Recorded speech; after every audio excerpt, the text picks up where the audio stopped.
எத்தனை கஷ்டங்கள் வந்தாலும், என்ன அவமானம் நடந்தாலும், யாரு பிரிச்சாலும், எது கைவிட்டு போனாலும், கடைசி வரைக்கும் தர்மத்துக்கு மறுபெயரா விளங்கின ஸ்ரீராமச்சந்திர பிரபுவ வழிகாட்டியா எடுத்துக்க. சீதையம்மா டேம் உன்னோட கடமை. நீ பிறந்ததுக்கு அர்த்தம்.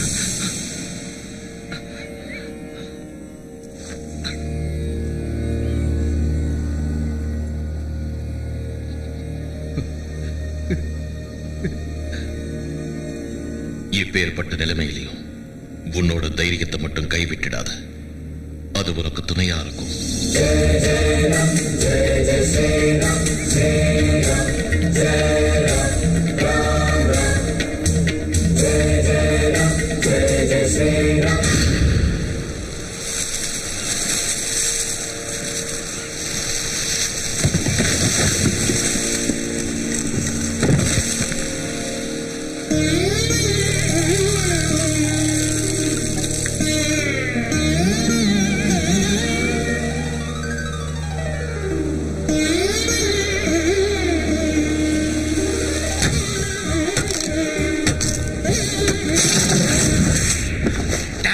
ஆரம்பிச்சிட்டானா?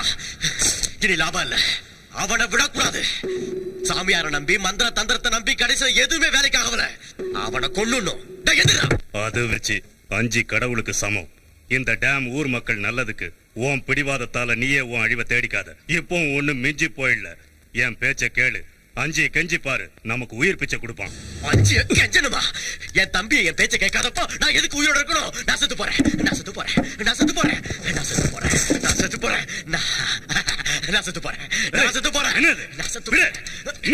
விடுறல. டேம் வேலையை தடுத்து நிறுத்தணும். இல்ல 5 கொல்லணும். அவ்வளவுதானே? அவ்வளவுதானே? சரி, நான் போறேன். அவனை வெட்ட. வென விதைச்சவன் வெனை அறுப்பான்.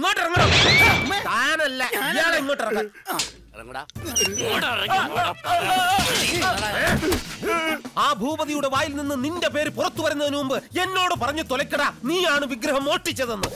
ഇത് മന്ത്രമോ